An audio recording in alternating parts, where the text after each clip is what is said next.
Good evening again, ladies and gentlemen, and thank you very much for joining with us for the third day of the CPD workshop series conducted by Magnus Academy in collaboration with the M+ project team. Today, our resource person is Sherin Fernando, and she will be talking about mostly the negotiation skills which are required for business development as well as project management. At the same time, at the latter part, she will be discussing about the language skills which are required for you to business develop and for you to improve your career as well. And she'll be sharing many of her thoughts at the same time, the standards as well as the general and the common practices which are recommended will be discussed throughout her session. And for you to just remind about our ground rules, and we had few ground rules I believe that everybody is familiar with right now. We have a core session and we have another Q&A session, question and answer session, which could run mostly about the main session of 1 hour to 1.5 hours and the Q&A session with the balance 30 minutes or so. At the core session, we are not going to interrupt or disturb to the presenter, where we have disabled all the chat boxes and both in Zoom platform as well as in the YouTube live streaming.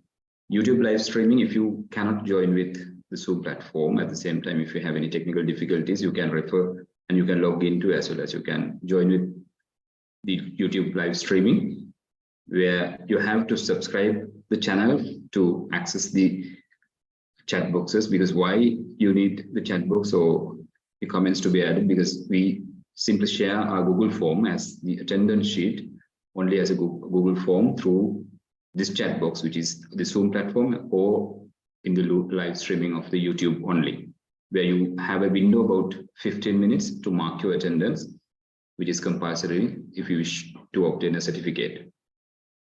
When it comes to Q&A session, we give everybody an opportunity to ask their questions on first in first serve basis. You can raise your hand through Zoom platform and we give opportunities for you to answer questions. And if the time passes by the limitations, we are 30 minutes maximum, you can still raise your questions through our WhatsApp groups, and you can send to us and we can send it to the resource person and get them clarified and get them sorted out.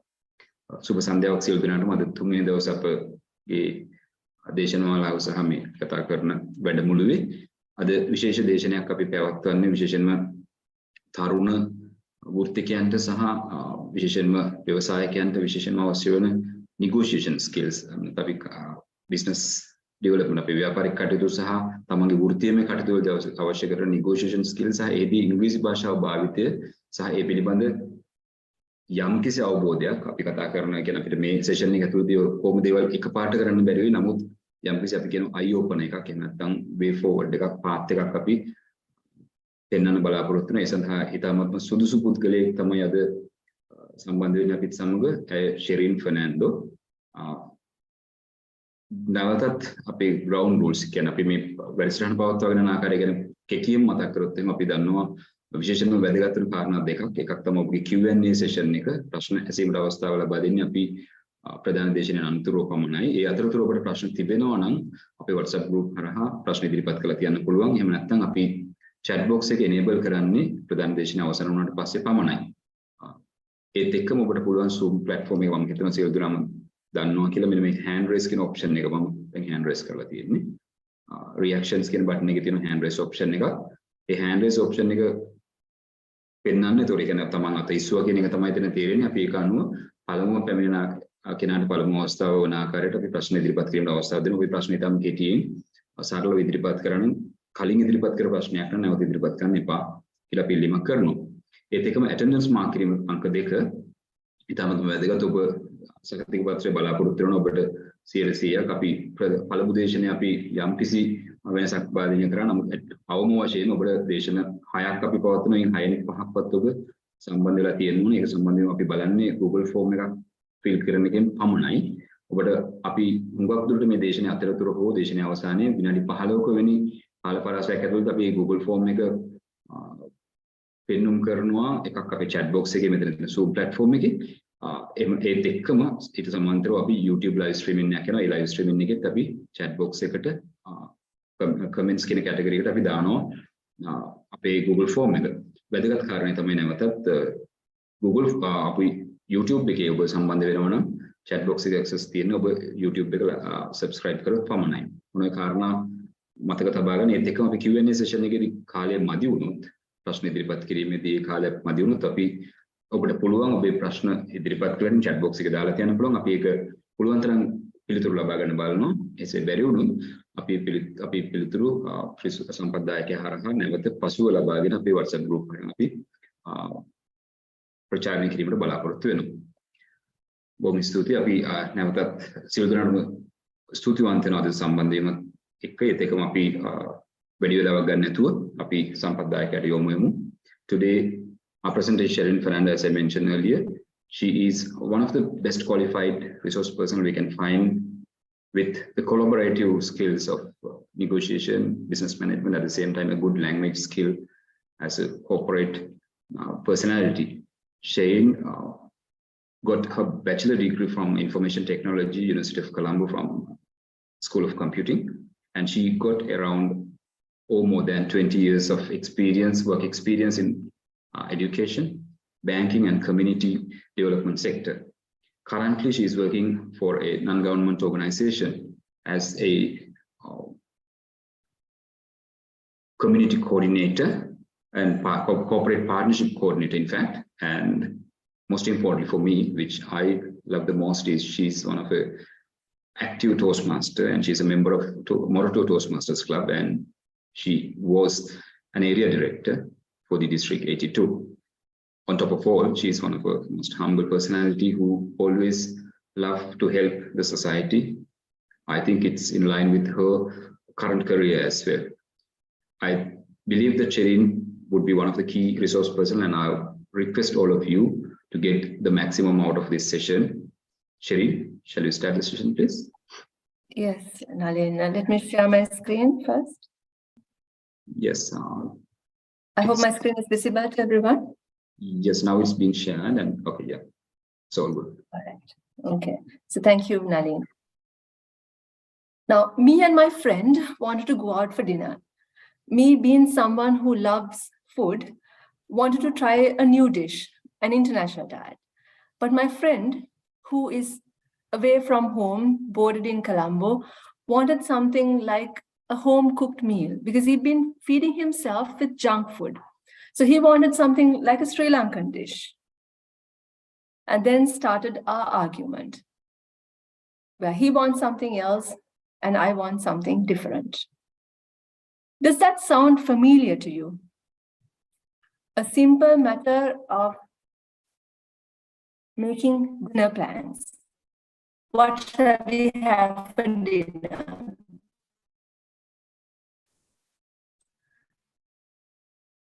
Have you come across that situation where it could be a night to remember each other and a miserable night, a horrible night that you remember? Now think of a situation where you have to face a job interview. You have lots of dreams, lots of hope, lot of courage when you have applied for the job. And here you go, you have to face the interview. You have to present all your skills, all your past experience, and demand for that expected salary of yours. And then comes the question from the interviewer. What is your expected salary? Now, how would you tackle this? Are you going to ask for a salary comparing with your current one, a one which is way above, a big higher salary? Or are you going to go for a lower salary than the one that you have right now? Or are you going to be prepared beforehand, looking at the job description of the job that you're going to go for, and search for the market value and do that analysis and be prepared so that you would be able to negotiate and tell the right amount that you requested, that you required. My friends, is where we come across negotiation. It's a day-to-day part of our lives where we will have to deal with another person who has a different perspective, a different opinion than to what I have. And I have to convince the other person or the other person's likes and dislikes according to my likes and dislikes. Many times people that negotiation is going to be like a tough game. If someone is going to go for a negotiation, it has to be like a battle. You have to be in your tough shoes, and you should be ready to fight, which might not be the case. When you look at negotiation, it's about presenting your viewpoints to the other person and having that having that listening ear from the other person, checking as to which one is more better, or how shall we come to an equal point where both of us will have that benefit, and then come into an agreement. It's a fundamental human act. So there's no rocket science about negotiation. It's something that we always come across. Now, as per our culture or our thinking patterns, usually people would think when you say negotiation, it's about trying to manipulate the other person or trying to take advantage of the other person and have a benefit to ourselves only, which is not the case. In a negotiation, if someone is getting into a negotiation act, it's going to be, it'll be only beneficial if you are listening to the other party as well. So it's never going to be a one-party solution. It's going to be that two parties are going to get together and come into a common agreement where both will have a win-win situation. That is what we want to have, because nobody will get into a negotiation thinking of a lost or a losing position. For example, think about your teenage child, daughter, or maybe your sibling who asks for you to get the latest fashion clothes, and you have to spend money and purchase it. But each time you ask for some help within the house to help you with the household work, there would be the answer of no. And then starts that yelling, screaming, unpleasant situation. But what if both of you all try to appreciate each other and understand the situation and come to an agreement? Okay, if you help me with these work, I would be able to save some money, and I would be able to accommodate with you the requests that you make, supporting you with purchasing whatever you require. But you will have to help me with these. So you come to an agreement, you come to a decision where both parties will mutually support each other. It's going to be very easy, or it's going to be very difficult. Now you might wonder as to why we negotiate.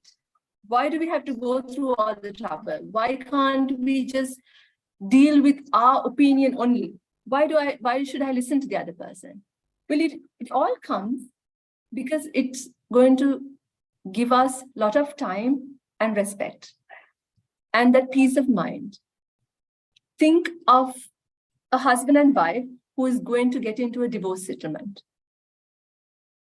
A lot of hatred, unwanted comments, arguments, and more time taken. And who will be benefiting from it? Maybe a third-party lawyer. But what if they come to terms and agreements and discuss about the matter, put everything on the table, and have that open conversation? Will it solve their problem and save money and time? Will it give them that peace of mind? Well, that is something to think about. And it is not always that we want to get into a difficult situation because we want to accept each other, or we want to avoid conflicts and resolve problems. මම මේ සම්බන්ධයෙන් කතා කරන්න හිතුවම මම කල්පනා කරා මොකද්ද මේ negotiation කියන වචනෙට තියෙන සිංහල වචනේ මොකද්ද කියලා.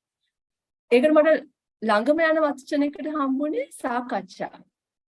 සාකච්ඡාව කියලා ඉංග්‍රීසියෙන් කියවම ඒක discussion වෙන්නේ.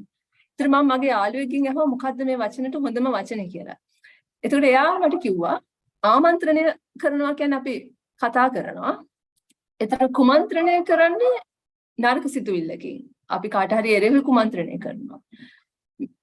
negotiation එකට යන ළඟම වචනය කියලා එයා මට කිව්වා ප්‍රමන්ත්‍රණය කියලා. මම හිතන්නේ ප්‍රමන්ත්‍රණය කියන වචනය පොඩක් අපිට හුරු නෑ, කටට හුරු නෑ. ඒක නිසා මම සාකච්ඡාව කියන වචනේම යන්න කැමතියි. ඔබට අවස්ථාවක් හම්බුනාම ඔබේ අදහසට වඩා විරුද්ධ අදහසක් දරන කෙනෙක්, විරුද්ධ මතයක් දරන කෙනෙක් ඉදිරියේදී දෙදෙනාටම පැමිණෙන දෙදෙනාටම උපයෝගී වන ප්‍රතිලාභ ලබා ගැනීමට එක්තරා ගිවිසුමකට එන්න නම් අපි සාකච්ඡා මාර්ගයෙන් යන්නේ තමයි සුදුසුම ක්‍රමවේදය කියලා දැනට හඳුනගෙන තියෙනවා. අපිට පුළුවන් මම මගේ මතයේ ඉන්නවා මම ඔයාගේ මතයට කැමති නැහැ ඒක නිසා මම මගේ මතයෙන්ම ඉඳගෙන කොළඹවනවා ඔයා මගේ මතයට කොහොම හරි ගන්න. ඒක 100% සාර්ථක නොවෙන්න පුළුවන්.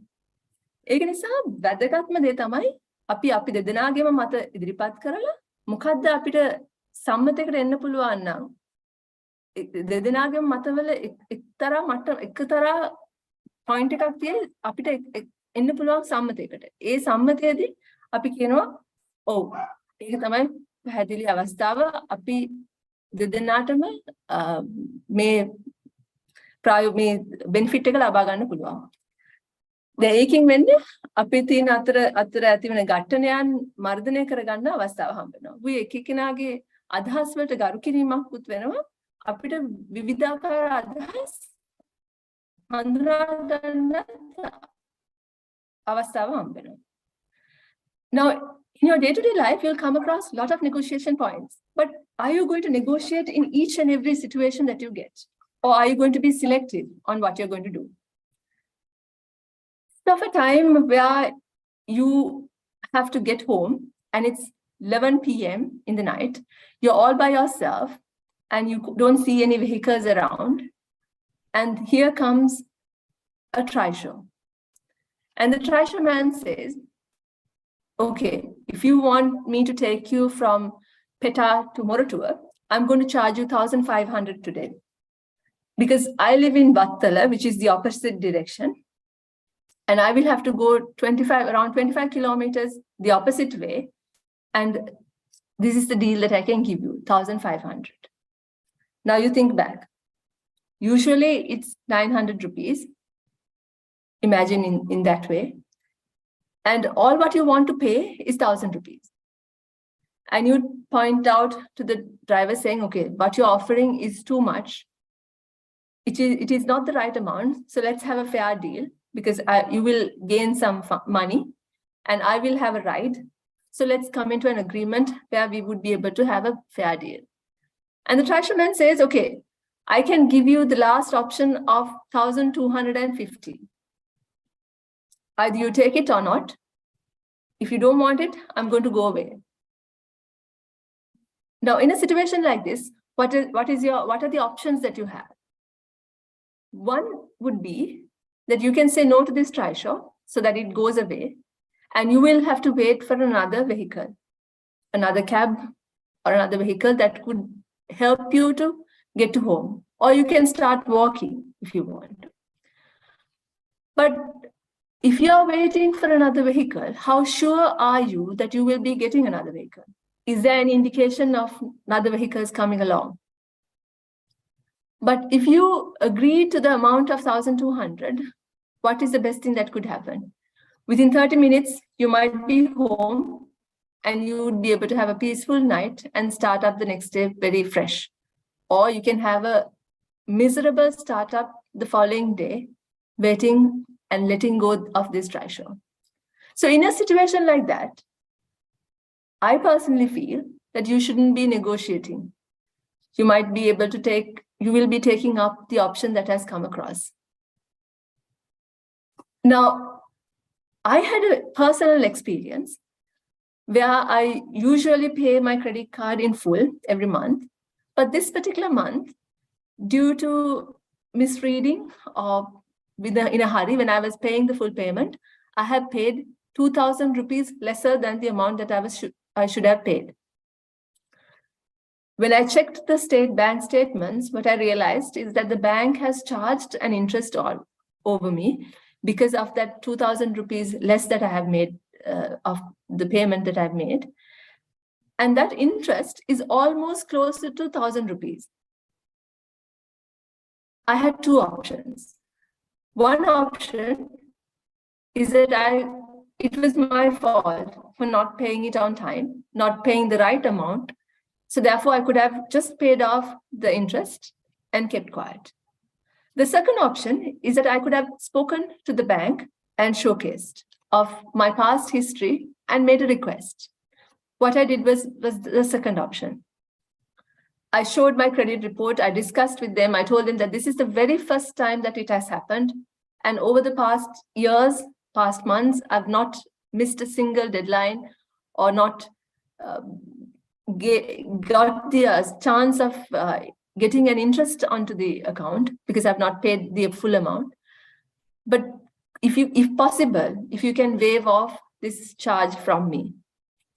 And I was able to, because of this presentation that I did, because of the history that I showcased to them, and because of my convincing to them, I was able to win it, and they waived off the interest rate from me.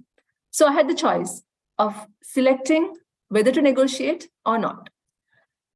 When you're entering a negotiation, like I said before, you have to have an open mind. It should not be a time where you're going to take revenge from the other party of the incidents what has happened yesterday. So it is not because of revenge or cunningness or manipulation thoughts that you are entering a negotiation. But it should be a point where you want to showcase your points and win the negotiation in a fair way, in an ethical way. Until the negotiation is done, you are not at the end. So you have to be flexible to listen to the other person and ensure that you are playing it in an ethical way. Now, කෙනෙක්ට හිතන්න පුළුවන් ඇයි අපි මේ තරම් මහන්සි වෙන්නේ සාකච්ඡා මාර්ගයට යන්න ප්‍රමන්ත්‍රණයක් කරන්න කෙනෙකුට ඇයි අපි අපේ points ඉදිරිපත් කරලා ඒගොල්ලන්ගේ වට අහුම්කම් දෙන්නේ මට ඕන නම් මට ඕන විදිහට මම කරනවා. ඒකෙන් දේවල් කීපයක් වෙන්න පුළුවන්. සමහරක් විට දීර්ඝ කාලයක් ගන්න පුළුවන් අපිට අපේ මේ givisumට එන්න. එහෙම නැත්නම් අපි දෙගොල්ලටම ප්‍රතිලාභයක් ලබන්න. එහෙනම් මට ප්‍රතිලාභයක් ලබා ගන්න. ඒ වැය කරන කාලය තුලදී මට මගේ ප්‍රතිරූපයට හානියක් වෙන්න පුළුවන්. මට වෙන වෙන පාඩු සිදු වෙන්න පුළුවන්. වෙන අවස්ථායක පිරිවැයක් වෙන්න පුළුවන්. opportunity cost. එතකොට මට හරියට හරියන්නේ අනිත් කෙනාගේ දෙයට හුම්කන් දුන්නේ නැහැ කියලා මට හරියට givisumකට එන්න බෑ. ඒ නිසා අපිට හැමතිස්සෙම සාකච්ඡා මාර්ගයකට යන්න පුළුවන් නම් ඒකෙන් පුළුවන් අපිට ප්‍රශ්නයක් निराකරණය කරගන්න බොහොම පහසුවෙන් අඩු කාලයකින් ගොඩක් ආතතියක් ලබා ගන්න නැතුව ස්ට්‍රෙස්ෆුල් වෙන්නේ නැතුව. හැබැයි කෙනෙක් හැමතිස්සෙම සාකච්ඡා මාර්ගයකට යන්න නෙගෝසියේෂන් එකට යන්න හිතනවා නම් නෑ මම මේ පලි ගන්න ඕනේ මම කොහොම හරි මේක දිනන්න ඕනේ වෛරකින් යන්න ඕනේ. එතකොට ඒක හරියන්නේ නෑ. එතකොට අපි විවෘත මනසකින් නෙමෙයි ඒ සාකච්ඡාවට යන්නේ. අපි එතකොට අපේ අහුම්කන් දීමේ අවකාශය වහ ගන්නවා. අපි අනිත් කෙනාට අහුම්කන් දෙන්නේ නැහැ. අනිත් කෙනාට අවස්ථාවක් දෙන්නේ යාගේ පොයින්ට් එක අපිට ඉදිරිපත් කරන්න. ඒකෙන් කීපයක් දේවල් වෙන්න පුළුවන්.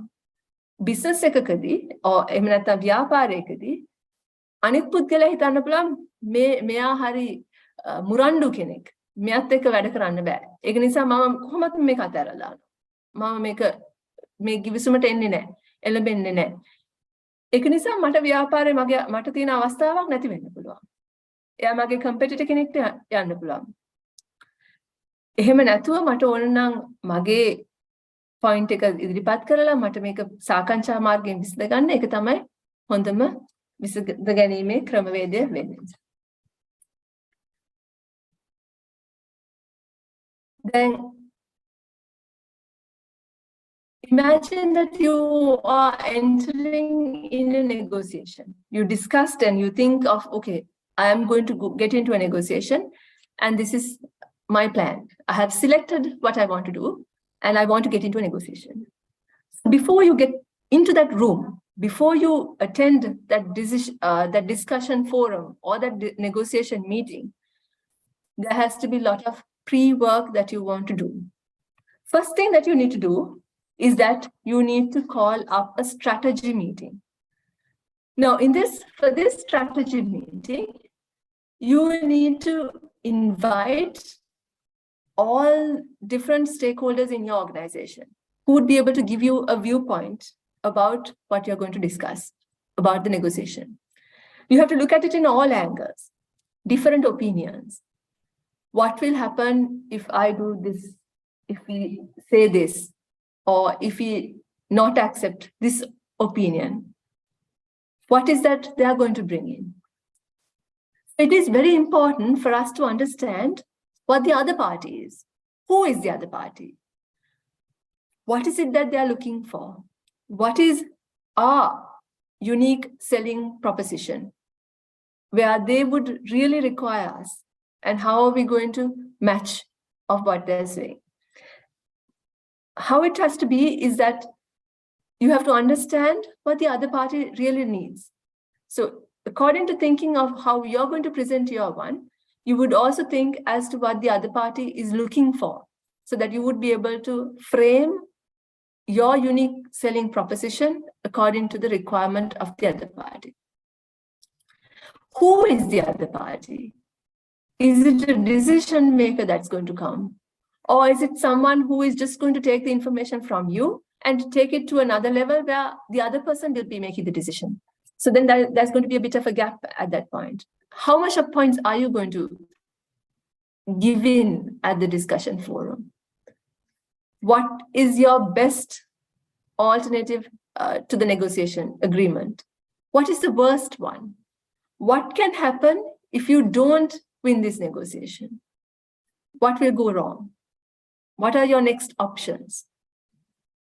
So you have to have a clear understanding, open mind, and come into this, conduct the strategy meeting so that you would be able to understand all viewpoints very clearly. It is important that you write down these points. Now, think of that first scenario that I was talking about, where you have to face an interview. When you're facing an interview, when they ask the question as to what is your expected salary, if you have not done your homework right, if you have not written it down and thought about it, the answer that you give will not be the right answer. It will not benefit you. You can even ask for the salary that you earn in a month's time for a single day, or it can be the other way around. Same way for a business deal. It could be that you are entering into a negotiation, or you are entering into an agreement where you can earn the monthly income on a single day, or you would be able to lose. You are losing everything out, and you're giving an opportunity for your competitor. So it is very important as to understand as what you have to say and what is your preparation is. So you have to give 100% before you enter into this, into a negotiation of what you're going to do.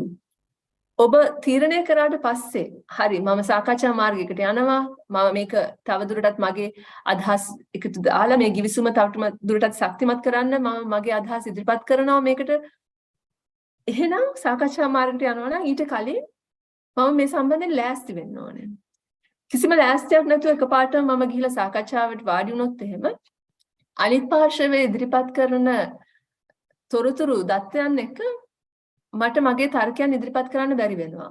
මොකද මේ මොහොතේදී මම ආතතියෙන් ඉන්න පුළුවන්, nervous වෙන්න පුළුවන්, පොඩක් තිගැස්මෙන් ඉන්න පුළුවන්. ඒතර මට මගේ කලින් මනසේ තිබ්බ දේවල් අමතක වෙන්න පුළුවන්. ඒක නිසා හරි වැදගත් අපි සාකච්ඡාවට එහෙම නැත්නම් නෙගෝසියේෂන් එකට යන්න කලින් මේ සම්බන්ධයෙන් පෙර thinking එකක් කරන එක. මේ ගැන පොඩක් සාකච්ඡා මගේ කණ්ඩායමත් එක්ක සාකච්ඡා කරන එක. උපාය මාර්ගයක් සොයන එක. මොකද්ද හොඳම උපාය මාර්ගය? මොකද්ද මට එහෙම නැත්නම් මගේ ආයතනයට තියෙන්නේ? ඒ ආයතනයට වැදගත් වෙන දේ මගේ ආයතනයේ තියෙන්නේ මොකද්ද? කොහොමද ඒගොල්ලන් මේකට වෙනත් තොරතුරක් දුන්නොත් එimhe කොහොමද මම මේක ටැකල් කරන්නේ? හදිසියේ අපි ඉදිරිපත් කරන මේ කරුණු වලට ඒගොල්ලන් පටහැනි වෙලා ඒගොල්ලන් මේ ගිවිස ගැනීමට කැමති වුණේ නැත්තම් මට නැති වෙන්නේ මොකද්ද? මගේ ආයතනෙට නැති වෙන්නේ මොකද්ද? මේ ගිවිස ගැනීමට කැමති වුණොත් අපිට ලැබෙන්නේ මොකද්ද? ඒ හැම දෙයක්ම අපි කල්පනා කරන්න ඕනේ.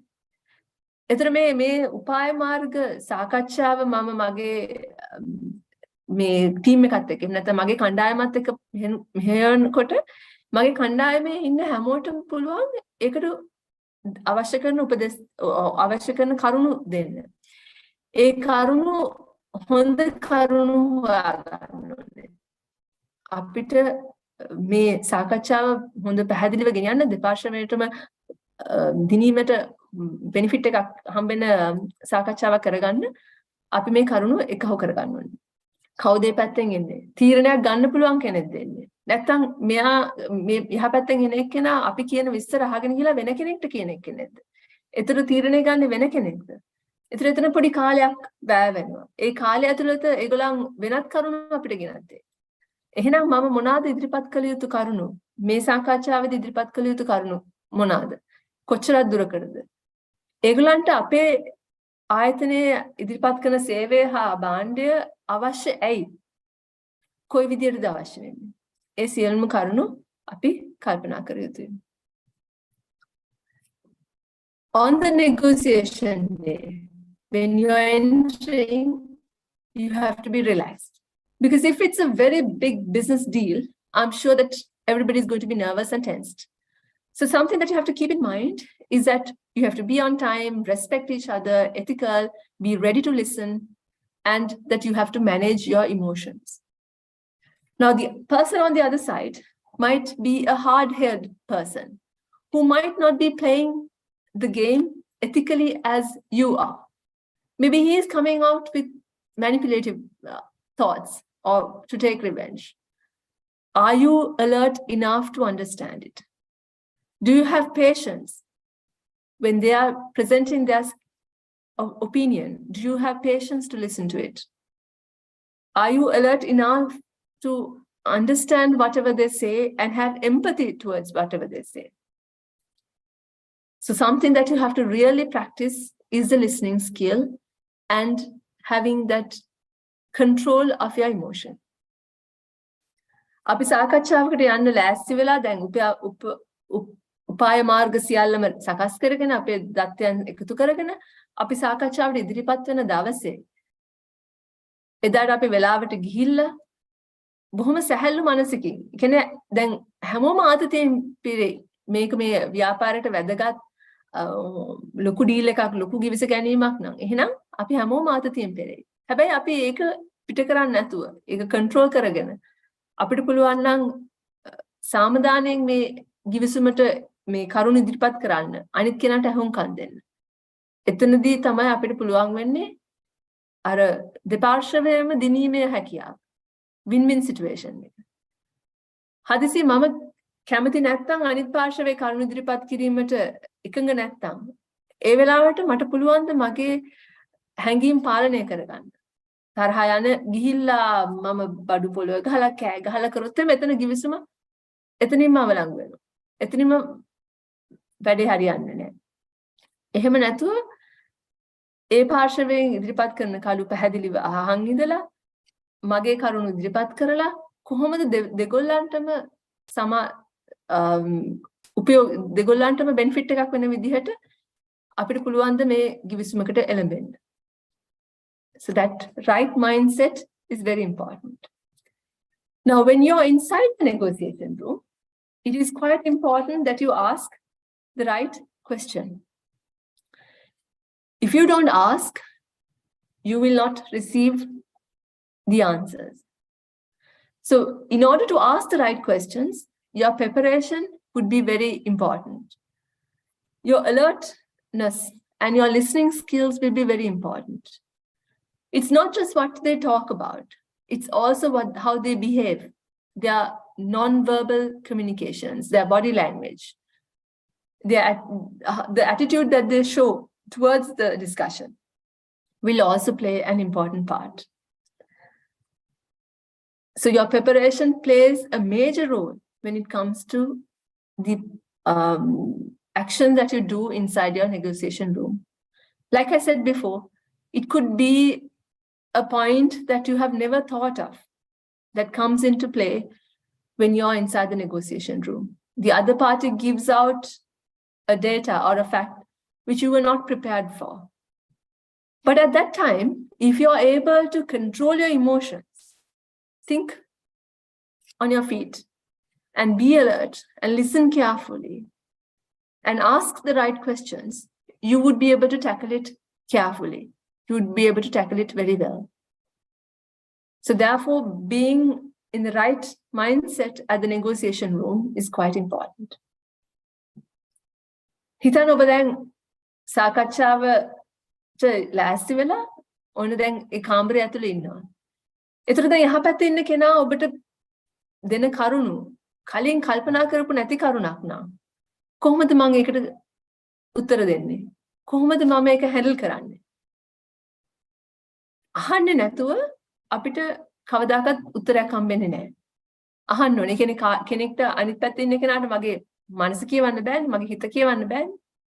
එහෙම නිසා මට මොන හරි එකක් දැනගන්න අවශ්‍යතාවයක් තියෙනවා නම්, මොන හරි කරුණක් පිළිබඳව පැහැදිලි කිරීමක් අවශ්‍ය නම් මම ඒ ප්‍රශ්නේ යොමු කරන්න ඕනේ. මම අහන්න ඕනේ. මට මේ පොඩ්ඩක් තව ටිකක් පැහැදිලි කරන්න. මට මෙතන මේ කියන එක පැහැදිලි මාදි. ප්‍රශ්නේ අහන්න ඕනේ.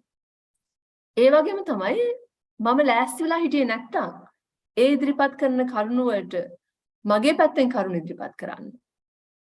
ඒ වෙලාවට කොහොමද මම මගේ හැඟීම් පෙන්වන්නේ? මට තරහ යනවද? ඔව් අපිට තරහ යන්න පුළුවන්. but ඒක මම එළියට පිට කරලා මේ කරගෙන යන සාකච්ඡාවට බාධාවක් කරගන්නවද? එහෙම නැතුව මම හොඳට අහුම්කන් දීලා මගේ හැඟීම් පාලනය කරගෙන හරි ප්‍රශ්නේ අහලා ඒ වෙලාවේ හොඳ කල්පනාවෙන් ඉඳලා හරි ප්‍රශ්නේ අහලා වාසිදායක විදිහට මේ සාකච්ඡාව යොමු කරගන්නවද? නැත්නම් මේ සාකච්ඡාව ඒ මොහොතේම ඒක නැති කරගන්නවා. Now let me tell you a story. I'm sure that some of you all might have heard about this story. This is a story about two oranges. Now a father had two children, Jenny and Joey, and each one of them asked the father to bring an orange when he comes home. He did buy two oranges, but on his way, his bag had a hole and one of the oranges had fallen. So when he came home, there was only one orange. Now there are two children and one orange. The orange is requested or required by both children. So what is the father going to do? Now, thinking about equal share or saying sharing is the best thing that you can do, the father could say, okay, there's only one orange, but two of you, since both of you want the orange, we can either cut it into two. Or else, what we can do is, one of you all can decide as whether one person will take the entire orange, so that the other person will not have an orange. So you give up on the orange. Jenny can have the orange for herself, so that Joe will not have an orange. But then Joey would be very sad and upset about it, right? Or we can give the orange to Joey and Jenny will not have an orange.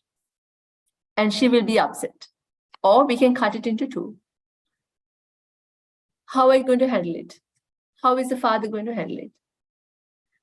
Now, if we give one person the entire orange, we are dissatisfying the other person. One is losing, one is winning.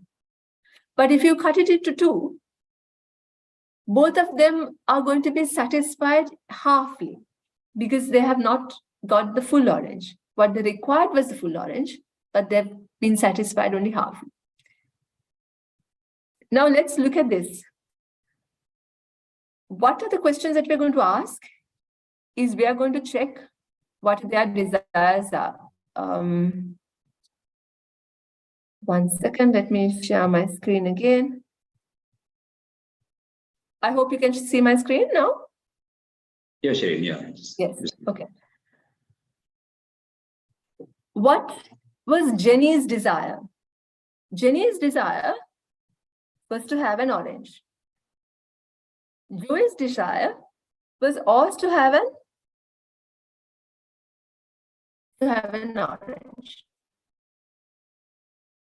Now we will need to ask the question of what was Jenny's key interest? Why does Jenny want the orange? Now both children want the orange, but why does Jenny want the orange? Now Jenny says that she wants to make a cake. She wants to make a cake and she wants to share it with her friends. When you ask Joey, Joey says that he wants to make some juice. He wants to make juice because Joey is thirsty. We've asked the right questions and we know what each one's key interests are. Now, what will happen if Jenny, the girl, didn't get the orange? If she didn't get the orange, she loses and she will not have anything to give to her friends. Or it could be that she can fight with her brother and have a bad reputation. So she can even fight and say, no, I'm the one who asked for I asked for an orange. So father, you said that you will bring an orange, so I want it, it's mine. What are the options that Joey have in this case? Either he can give the orange to Jenny, sister, or can have a fight with the sister, fight for the orange, or else both of them can be satisfied with half the orange, which they are not very happy about. Now, after thinking about this situation that they would not have, when they don't have an orange, let's think about the bargaining power that Jenny has. Now, what is the key interest of Joey? Joey is thirsty, so he wants to make a drink. So if Jenny can offer some water to Joey, can he fulfill his thirst? Yes, that's a possibility. And what can Joey give as a bargaining? Jenny. Now, Jenny, the girl, wants to make a cake and share with friends. So Joey has some chocolates. He would be able to lend his chocolates to her so that she could share with her friends. The other thing that Jenny could do is Jenny can give some money to Joey. Okay, I'll take the orange that the father has brought. Here are some money. You go to the shop and purchase. Same thing we can do. He can give some money to the sister and say, okay, you purchase an orange for your requirement, but I'm going to make juice out of the orange that the father has brought in.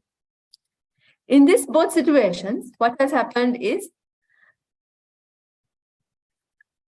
both of them have to give away something.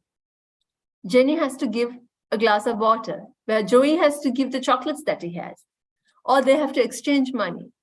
So they have to let go of something that they own, let go of something that they have,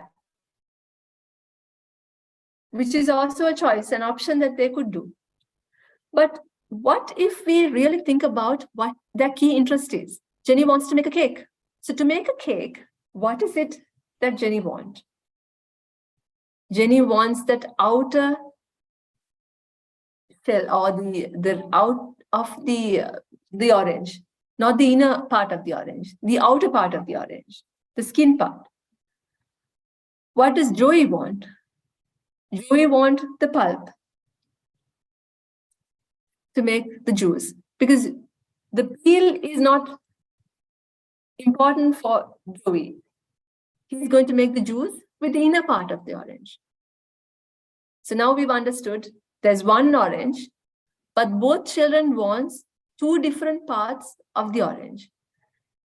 Jenny wants the peel and Joey wants the inner part, the pulp. So what is the best solution that you think? Are they going to share whatever they have or give away whatever they have, the water or the chocolates? Or are they going to pay or give away the money that they have? Or are they going to use the same orange and fulfill their needs as per their requirement? මම ඔබට පොඩි කතාවක් කියන්නම්. මේ තාත්තා කෙනෙක් දොඩංගිඩි දෙකක් අරගෙන එන්න කියලා තාත්තට මේ ළමයි දෙන්න කියනවා. මේ ළමයි දෙන්න දොඩංගිඩි දෙකක් ගේන්න කිව්වට තාත්තා දොඩංගිඩි දෙකක් සල්ලි දීලා කඩෙන් ගත්තට ගෙදර එන ගමන් මල්ලේ හිලක් තිබිලා දොඩංගිඩියක් වැටිලා. දැන් ගෙදර ආවම ළමයි දෙන්නෙක් ඉන්නවා. හැබැයි තියෙන්නේ එක දොඩංගිඩියයි. අපිට එක විදිහක් තමයි මේ ළමයි දෙන්නට දොඩංගිඩිය දෙන්න පුළුවන්. ළමයි දෙන්නට කියන්න පුළුවන් එක දොඩංගිඩියයි තියෙන්නේ. ඔයගලගේ එක්කෙනෙක් ගන්න දොඩංගිඩිය. අනිත් එක්කෙනාට ඒතර දොඩංගිඩියක් නැහැ. එක්ක අක්කට දෙන්න. ඒතර මල්ලිට දොඩංගිඩියක් නැහැ. නැත්තම් මල්ලිට දෙන්න දොඩංගිඩිය අක්කට දොඩංගිඩියක් නැහැ. එහෙම නැත්තම් වෙන්න පුළුවන්. අපි දොඩංගිඩිය දෙකට කපමු. දෙකට කපලා භාගෙ දෙමු. ඒතර අක්ක කියනවා මට භාගයක් නෙවෙයි මට ඕනේ සම්පූර්ණ දොඩංගිඩිය. මම සම්පූර්ණ දොඩංගිඩියක් ඉල්ලුවේ. මල්ලි කියනවා මට භාගයක් මදි මගේ වැඩේට. මට ඕනේ සම්පූර්ණ දොඩංගිඩියක්. ඒතර නම සැටිස්ෆයි වෙලා නැහැ. අපිට බැරි තාත්තට බැරි වුණා දෙන්නාගේම අවශ්‍යතාවයන් හිතු කරන්න. හැබැයි තියෙන එක දොඩංගිඩිය. දැන් මොකද කරන්නේ? අපි අහනවා ප්‍රශ්න. අක්කගෙන් අහනවා, ජෙනීගෙන් අහනවා, ඇයි ඔයාට දොඩංගිඩිය ඕනේ? මොකටද? මොකක්ද ඔයා කරන්න යන්නේ? එතන කියනවා මට කේක් එකක් හදන්න ඕනේ. මට මගේ යාළුවොත් එක්ක බෙදා ගන්න කේක් එකක් හදා ගන්න ඕනේ. මල්ලිගෙන් අහුවම මොකක්ද ඕනේ කියලා මල්ලි කියනවා මට ඕනේ දොඩම් ජූස් එකක් හදා ගන්න, බීම එකක් හදා ගන්න. මට හරි තිබහයි.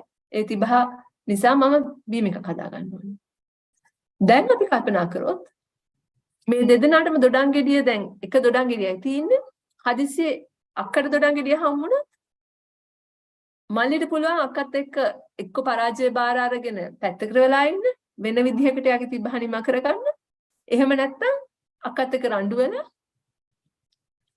නරක නාමයක් අදාගෙන ලොකු ගෝරියක් දාගන්න. ඒ වගේම අක්කට පුළුවන් එක්ක මල්ලිට දොඩම් ගෙඩිය දීලා පරාජය බාර අරගෙන පැත්තකට වෙලා ඉන්න. එහෙම නැත්නම් මල්ලිත් එක්ක රණ්ඩු වෙන්න. හැබැයි දැන් අපි මේ ප්‍රශ්නයක් අහලා අපි කල්පනා කරපු නිසා මොකද්ද ඇත්තටම ඇයි මේගොල්ලන්ට මේ දොඩංගිඩිය ඕනේ කියන එක අපිට තේරෙනවා මෙතන මොකක් හරි සමතේකට එන්න පුළුවන් ක්‍රමවේදයක් තියෙනවා කියලා. දැන් අක්කාගේ මොනවාද අක්කට දෙන්න පුළුවන් මල්ලිට මේ සමතේකට දෙන්න මොනවාද දෙන්න පුළුවන් කියලා බැලුවම අක්කා කියනවා මාගා වතුර බිඳුරක් තියෙනවා. මල්ලිට තිබහන මම වතුර බිඳුර දෙන්නම්. මම දොඩංගිඩිය ගන්නම්. මල්ලි කියනවා මාගාව චොක්ලට්ස් වගේක් තියෙනවා. මට පුළුවන් මේ චොක්ලට්ස් ටික දෙන්න යාළුවොත් එක්ක බෙදා ගන්න. මම දොඩංගිඩිය ගන්නම්. එහෙම නැත්නම් අක්කට කියන්න පුළුවන් හරි මම දොඩංගිඩිය ගන්නම්. ඔයාට මම මේ සල්ලි දෙන්නම්. ඔයා මේ සල්ලි අරගෙන කඩේ ගිහිල්ලා දොඩංගිඩියක් ගන්න. ඒකම මල්ලිටත් කියන්න පුළුවන්. මම දොඩංගිඩිය ගන්නවා. මම මේ සල්ලි වල දෙනවා. ඔයා සල්ලි දීලා දොඩංගිඩියක් ගන්න. එහෙම නැතුව අපි කල්පනා කරාම අක්කට දොඩංගිඩිය අක්කට කේක් එක හදන්න මොකක්ද අවශ්‍ය කරන්නේ? අක්කට අවශ්‍ය කරන්නේ දොඩංගිඩිය පොත්ත. ඒක හීනි කෑලි වලට කපලා එහෙම තමයි මෙයා මේ ඔරෙන්ජ් කේක් එකක් හදන්න යන්නේ. මල්ලිට අවශ්‍ය කරන්නේ මොකද්ද? මල්ලිට ඕනේ බීම එකක් හදාගන්න. එහෙනම් බීම එකක් හදන්න පොත්ත වැඩක් නැහැ. ඇතුලේ තියෙන මේක තමයි ඕනේ. පල්ප් එක තමයි ඕනේ. ඇතුලේ තියෙන රේණු නහර රේණු ටික තමයි ඕනේ මල්ලිට. දොඩම් මේ ජූස් එකක් හදාගන්න, බීම එකක් හදාගන්න. දැන් අපිට හිතා ගන්න පුළුවන් නේද මේ එක දොඩම් ගෙඩිය කොහොමද මේ ළමයි දෙන්නට දෙන්නේ කියලා. අපිට මොකක් හරි අනවබෝධයක් සිදු වුණාද, මොකක් හරි කරදරයක් වුණාද, වෙලාවක් ගියාද මේ මොකක් හරි දෙයක් අපිට give up කරන්න වුණාද, පරිත්‍යාග කරන්න වුණාද මේකට දෙන්න නැහැ. හැබැයි දෙදෙනාම satisfy වුණා. දෙදෙනාටම පුළුවන් වුණා Tamanට අවශ්‍ය කරන දේ ලබා ගන්න. This is the optimal solution. This is what we want in a negotiation, where both parties will have a win-win situation. Because if one party wins and the other party has not gained anything, it's not going to be a right negotiation. Where everyone comes to a negotiation with a positive attitude, with a purpose of winning. So therefore, everyone is looking for that optimal solution, which is why it is very important for you to ask the right question. In this case, both the brother and the sister are satisfied. මේ තමයි අපිට ලබා ගන්න පුළුවන් හොඳම උත්තරය, හොඳම solution එක. දෙන්නම satisfy වෙලා. දෙන්නටම තමන්ට අවශ්‍ය කරන දේ ලැබිලා. එක්කෙනෙක්වත් පහු බටින්න ඕනෙත් නැහැ. එක්කෙනෙක්ටවත් තමන්ගේ තියෙන දේ පරිත්‍යාග කරන්න ඕනෙත් නැහැ. When you're presenting your negotiation points for a win-win situation, you can present it in different ways. So which is why it is important for you to strategize and think about it before you attend the negotiation room. Now, this is the same milk that you have. So you can say either 20% of fat, or you can present it saying 80% of fat free, which is kind of the same thing that you're saying, but you're presenting it in a different way. For the other party, you have not lied. You're presenting the same facts, same detail. ඔබ ඔබේ කරුණ ඉදිරිපත් කරනකොට වඩාත් වැදගත් වන්නේ අර උපාය මාර්ගයක් කල්පනා කරලා මේ ගැන සාකච්ඡා කරලා ලැහැස්ති වෙන එක වැදගත් වන්නේ. ඒ කරුණ ඉදිරිපත් කරන්නේ කොහොමද? මගේ කරුණ ඉදිරිපත් කරන්නේ මට මගේ තර්කයේ ඉදිරිපත් කරන විදිහට මම මේකේ වාසිය මේ ලැබෙන විදිහටද අනිත් කෙනාට අවාසියක් වෙන විදිහටද එහෙම නැත්නම් ඇත්ත ඇති සැටියෙන් පෙන්වනවා හැබැයි මම ඒක පෙන්වන විදිහ කොහොමද මේකේදී මම මේ දේ 120ක් තියෙනවා නැත්නම් මේ දේ 180 මේ දේ රහිතයි 180ක් එකම භාණ්ඩය තොරතුරු වෙනස් විදිහකට present කරලා. There are different dealer makers and dealer breakers. So you have to be in the positive attitude, right mindset, very focused and alert, respect and being professional, controlling your emotions and reducing that stress and having that emotional intelligence of thinking on your feet, which can make a deal or it can break a deal. After leaving your negotiation room, what are the things that you have to do? It will not end at that point just because you have placed a negotiation and you're walking out of the room, because there are more things to be done. You need to evaluate and see whether you have achieved the objectives that you wanted, that you focused on. How are you going to fulfill the objectives that you have promised, the conditions and terms that you have promised? How is the other party fulfilling keeping up with their word, so that you try to go back to the next step, ensuring that you do what you have promised within the negotiation room. In case you have failed the negotiation, you have lost or you have not achieved what you wanted to do, what is your next step? Are you going to bring that negotiation back to life, or are you going to look at next steps and proceed further? සාකච්ඡා කාමරෙන් පිටතට ගිය පමණින් මේ සාකච්ඡාව ඉවර වෙන්නේ නැහැ. මේ ගිවිස ගැනීම ඉවර වෙන්නේ නැහැ. මොකද එතනින් පිටතට ගියාම අපි අර සාකච්ඡා කාමරේ ඇතුළතදී සාකච්ඡා කරපු දේවල් අපි එකිනෙකාට පොරොන්දුණු දේවල් අපි ඒ විදිහටම ඉෂ්ට කරනවා. කොහොමද අපි ඒක කරන්නේ? මොකද්ද මම ඉදිරිපත් කරන කරුණ වලට මට අවශ්‍ය කරන වාසිය මම බලාපොරොත්තු වුණු සේවාව මට ලැබෙනවද? is something that you can think of.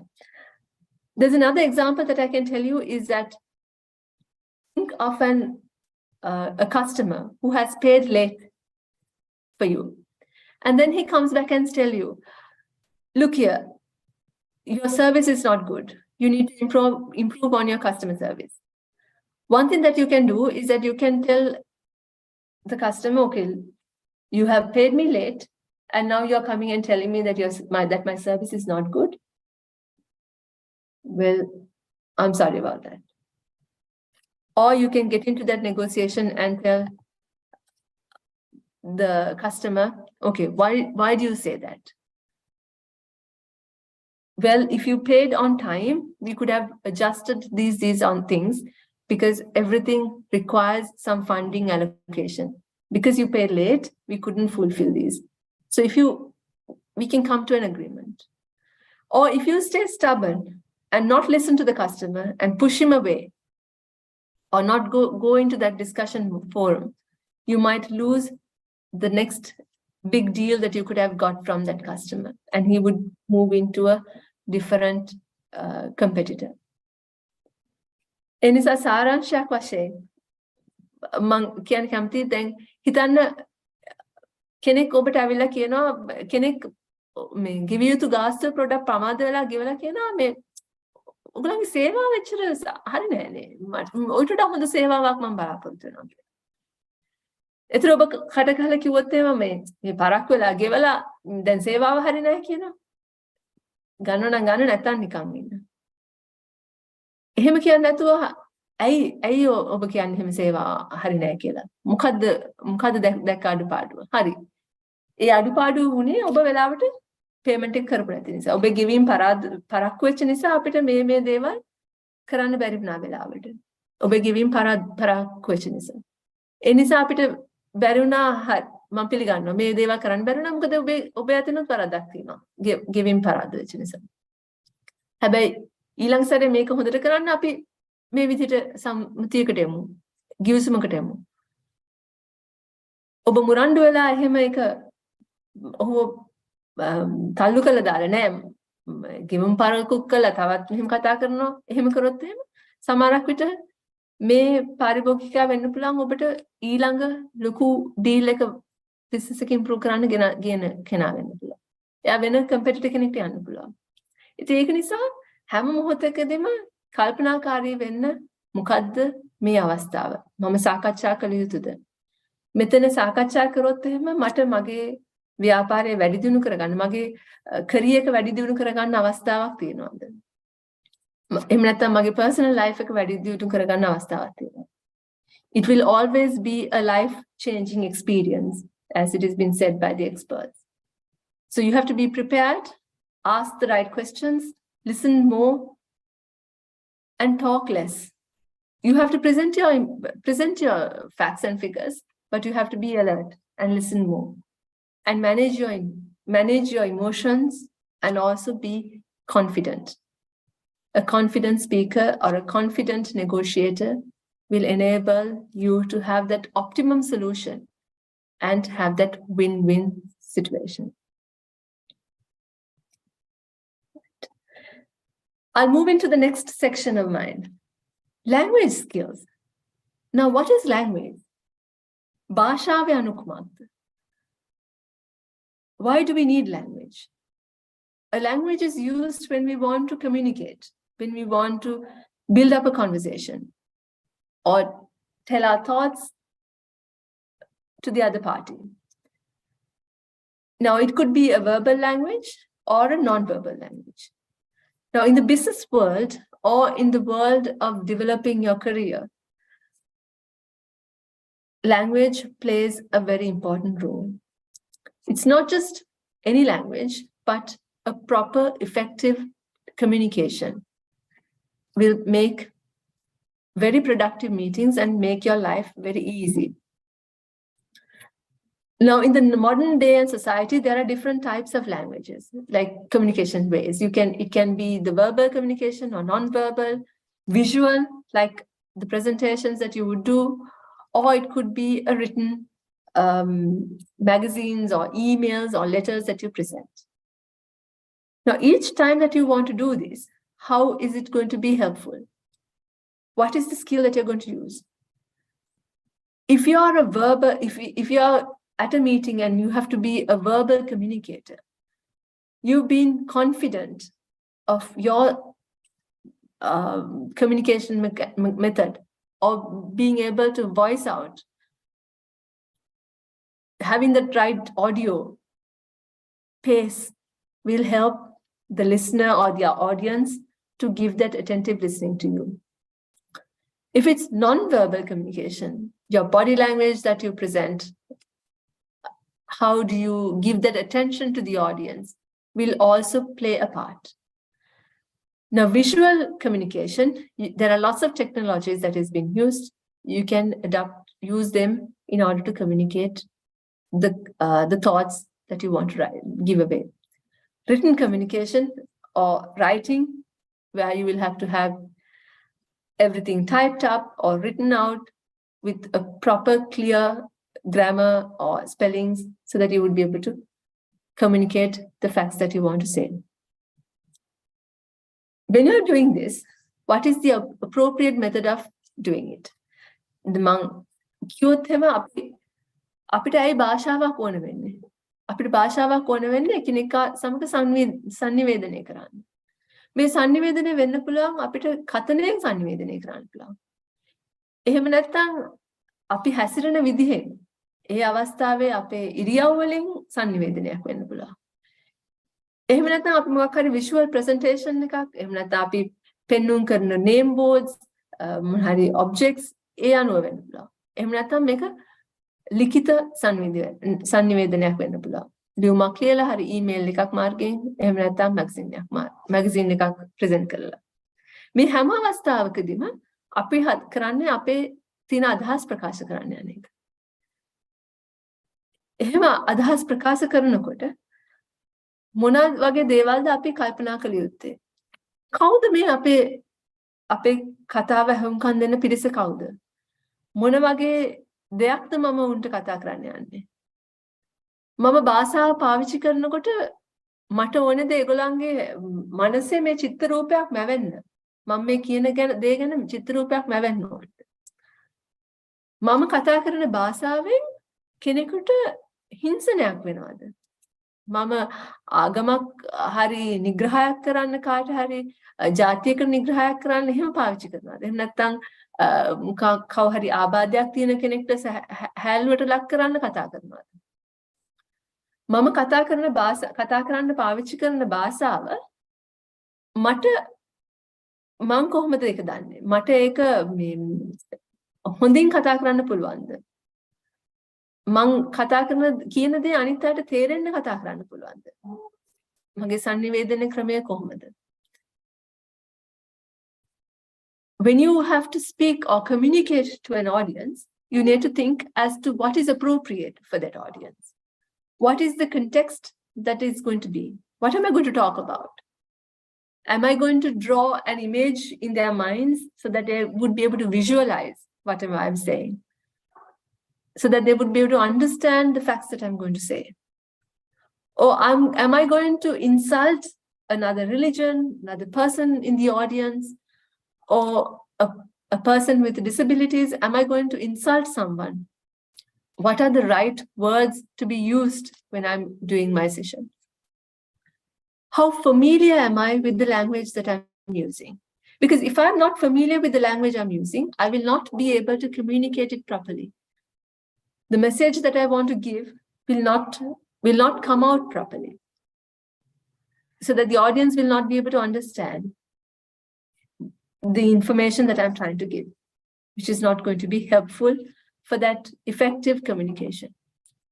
Because effective communication is always going to be two parties going to communicate effectively. So there'll always be one listener and a speaker.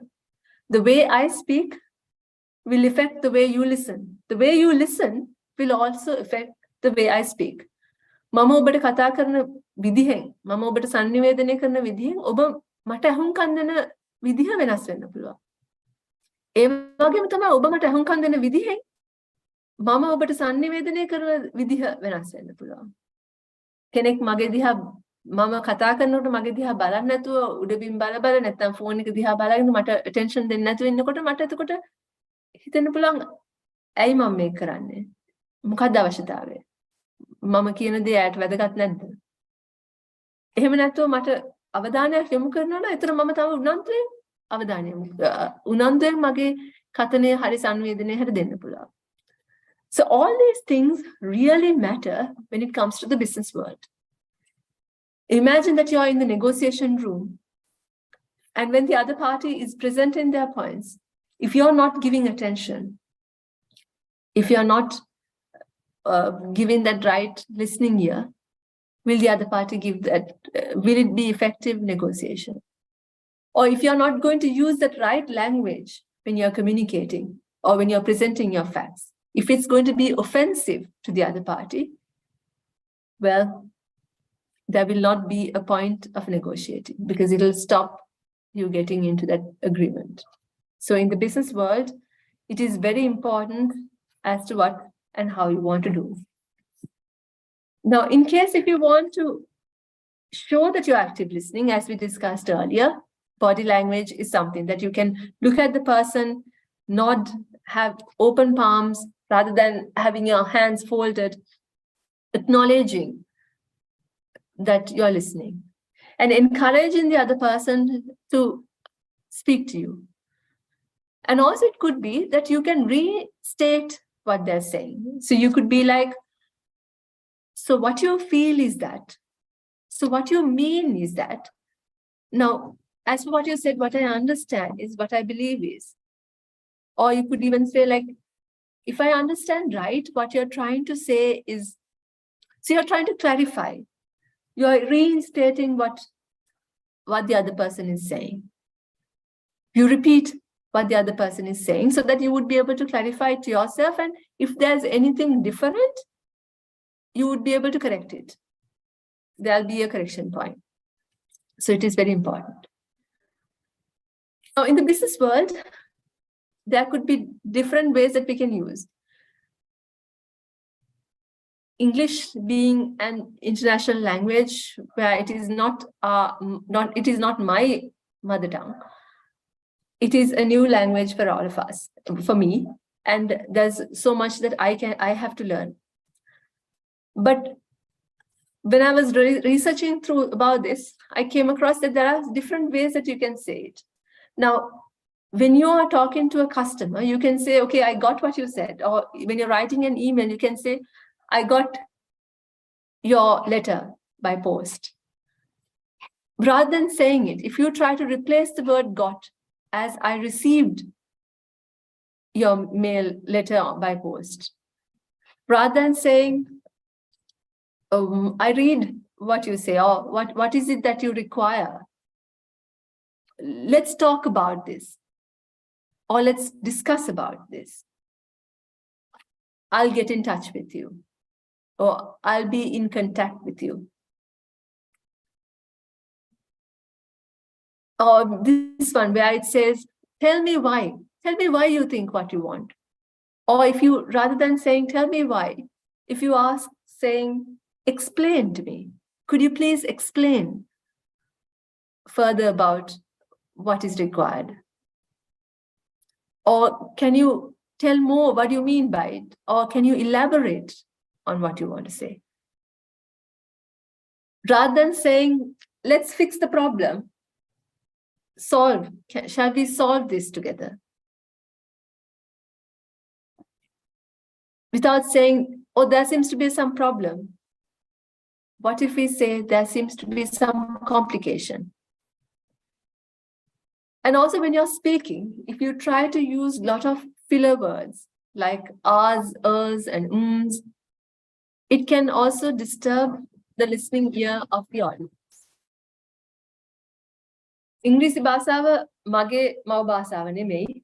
මම හිතනවා බහුතරයක් අද audience එකේ ඉන්න අයගේ මව භාෂාව නෙමෙයි ඉංග්‍රීසි භාෂාව. ඒනොට ඉංග්‍රීසි භාෂාවෙන් අපිට පුළුවන් ජාත්‍යන්තරය ජය ගන්න. බොහොම ලෙහෙසියෙන් අපිට වෙනත් භාෂා කතා කරන කෙනෙක් එක්ක communicate කරන්න, sannivedanaya කරන්න බොහොම පහසුයි. එම නිසා අපිට මේ ව්‍යාපාර ලෝකයේදී එහෙම නැත්නම් අපේ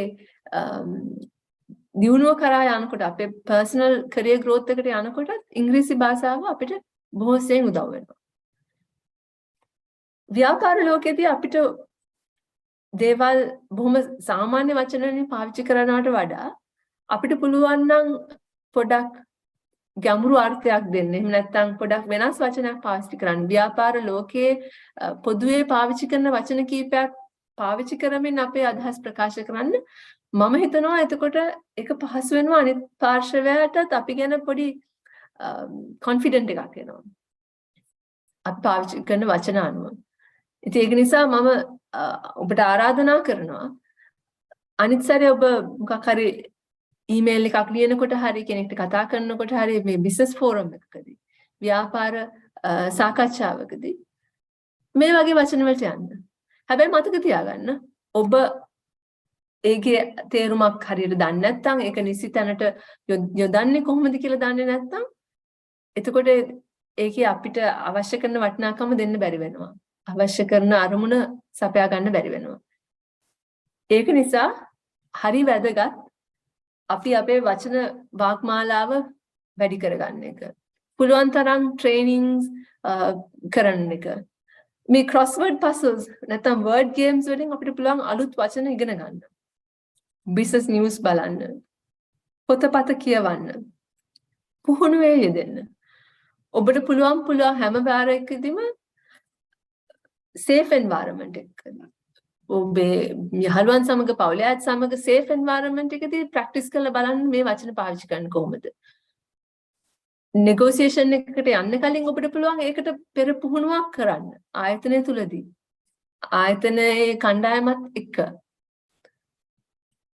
It's very important for us to upskill ourselves, increase our vocabulary, attend business training, language trainings as much as we can. Do different games to understand or learn new words. Read business articles or magazines.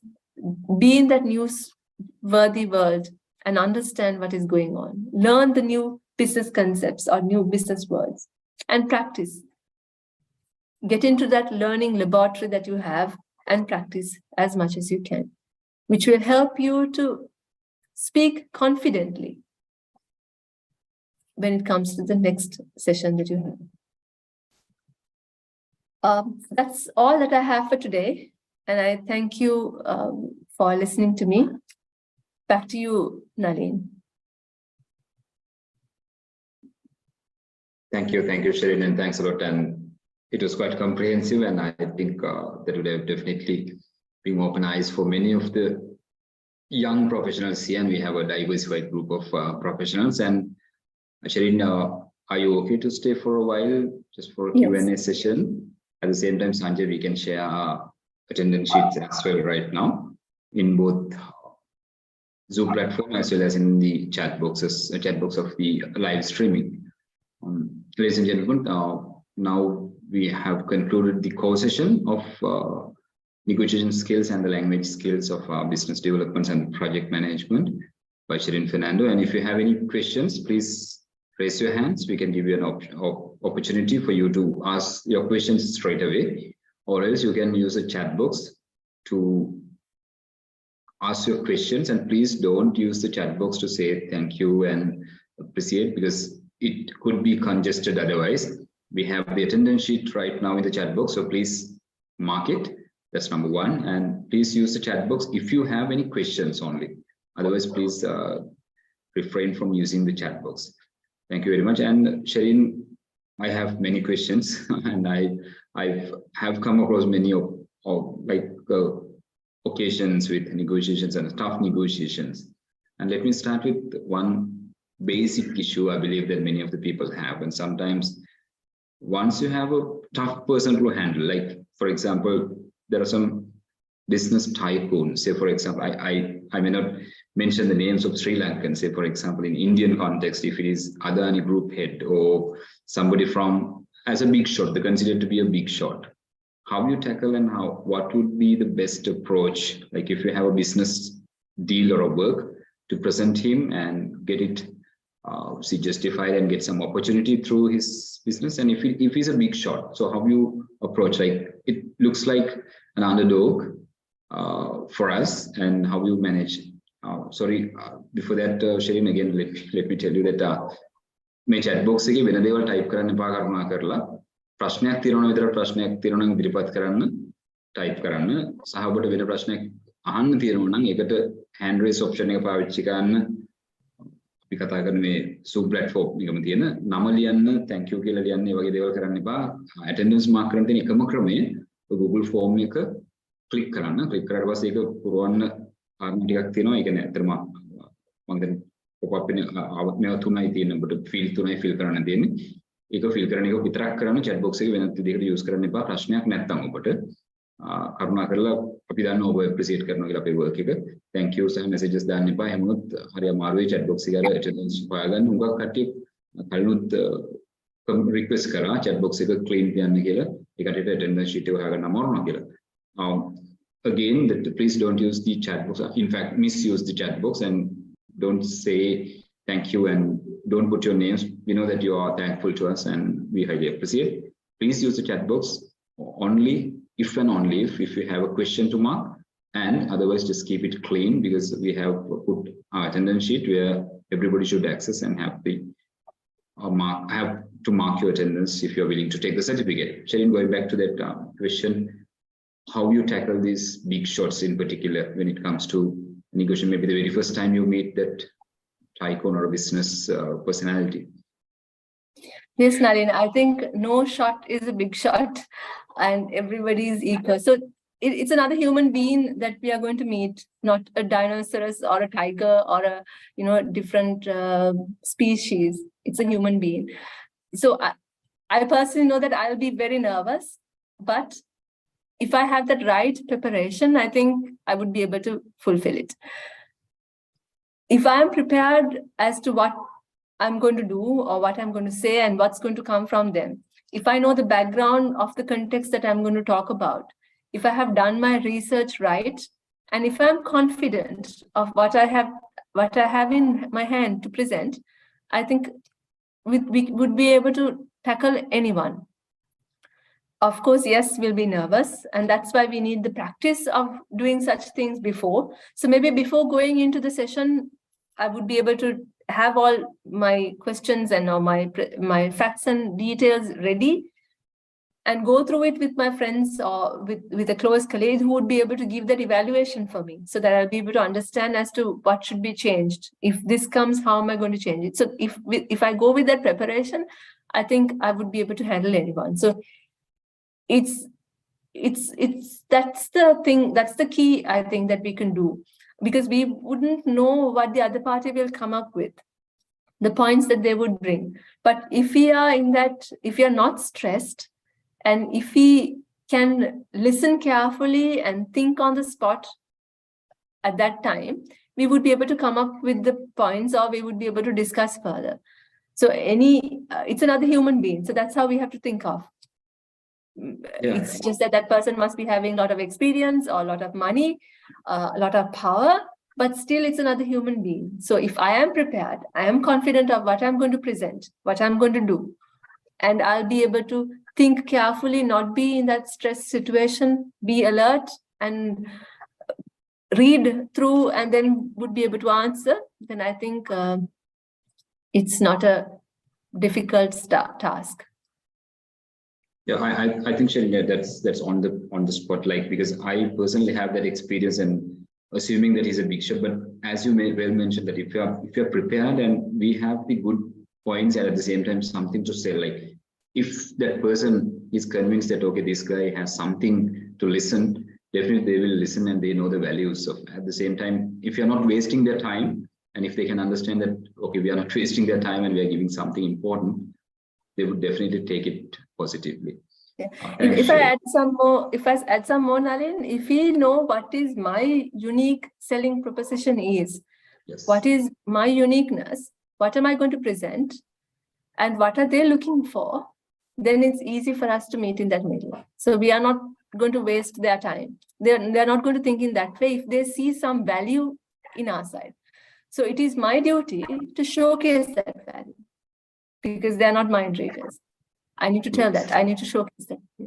Yeah, thanks. And I think I had another question, but it is even in the chat box. How to synchronize speaking speed in business negotiations, especially with Taiwan and Chinese?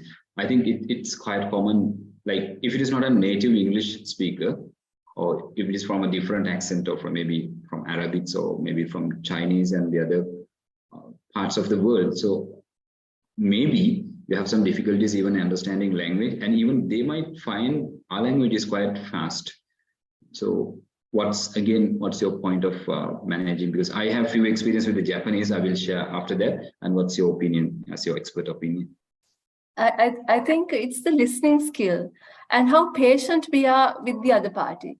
If we understand that, okay, this person is not good in their English language or is finding it difficult to communicate with the native background that they're coming from, if I am empathetic towards it, and if I have the patience to listen to and open my listening skills very well, then I think I would be able to tackle it quite well.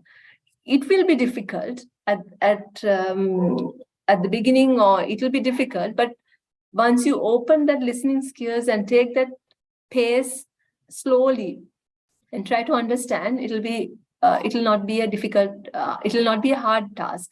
And also, if you know that that person is not an English speaking person, or speaking in another language, which might not be very easy for you to understand, maybe you can prepare your attitude and mindset and go walk into the discussion forum, so that you would be able to understand very easily. Yeah, thanks Shirin, and thanks again. And I just share some experience with the Japanese culture, because when it comes to my field, it is engineering. So I found that with some illustrations, it was quite easy with them to negotiate and discuss with them. Apart from the language, as you well mentioned about this non-verbal communications would matter a lot. At the same time, if you can put something on a paper with some illustrations in a graphical way, so they definitely pick very seriously. Very true. And there's another question. I don't know whether you can answer it, because again, that same story, they are thinking the person's perspective. And finally, the question goes like this: but when it comes to deal with tough person, in reference to that, and who will never listen, how can we engage with him a strategic way? You have any opinion? Like if he's a so tough person who's not listening to anybody, is there any strategic way of working with him? So we can try all the strategy that we have in place to in an ethical way to get things done. I think what is the worst that can happen if we don't get into a negotiation with the person? What is the best thing that can happen? I think when we look at what worse could happen, what will happen when we are at our worst, or if we don't get that agreement from that person, if we are losing is not, if it's negligible, then I think we will have to make that choice. So when we look at the best solution and the worst solution for the situation, will help us to understand as to whether we want to go ahead or not, whether we are going to spend more time and energy on this trying to solve, because the other person is very stubborn and not going to agree at all. Then we will have to make a call on how we're going to deal further, because there'll always be a time factor also that we need to play around when it comes to the business world. Now that we can have years and years or days and days to negotiate. So I think looking at the worst and the best scenarios will help us to make that call as to how we want to go forward. Yeah, thanks Shirin. And we'll go for some two hand raise. We have one hand raise from Lassana Veeratunga. You can go for it. And we have another hand raise from Huawei Y6P. Please rename yourself. And Lassana Veeratunga, you can, I think you are unmuted and you can ask a question, please. Please proceed. Thanks, Nalin, and thanks, Sherin, for this given chance. Of course, my question is also something similar to the question from Nalin and the other person, especially when it goes to negotiation with a high-rank government person. It's so hard. Sometimes they maybe dominate, and even sometimes they don't give a chance to talk as well. But in such a situation, what should we really do? I mean, if they don't give a chance, or maybe sometimes they ask, come up after making your site perfect. I mean, no one can make things perfect and go in one shoot. Therefore, in such a situation, what will be the techniques that we can, additional technique that we can apply and make that person come to the table? That's my question. I think that if the top person is not giving us space to have a meeting or space to have that discussion, who is the next in line that we can go to? Or is there a person below him who would be able to convince that person? Or is there someone who would be able to, whom we can get the influence of the first, the top person to give that space for us to discuss further, or to show that the points that we are going to bring in, the value that we're going to bring into the table if we have the discussion. So looking at those aspects will support us to ensure to break through to the top person. I feel that then what is the next step that we would do? Who is the next in line that we can go for? That who would be able to influence or give that chance, get us that chance to reach the other person or break through the table. That is something that we can try out. Nalin, if you want to add anything onto it? Yeah, I think so. Yeah, that's one of a way of doing it. And I think this would add something, because we have another question in the chat box. If Sherin can answer that, this is very important one. This is Laius from I am from Paraguay, but my boss is a German. Sometimes he's angry and he talks in German, but my native language is Spanish. When he's in such a bad mood, I can't even talk in Spanish. What to do in that kind of a situation and how to manage that moment? Thanks. This may be a tough question, especially with these Germans. I'm sure that it's one of the toughest nations to manage. I can speak on behalf of a situation that I have come across. Now, having a tough manager, sometimes it could be that that person is always in an angry mood and never willing to listen or give that chance.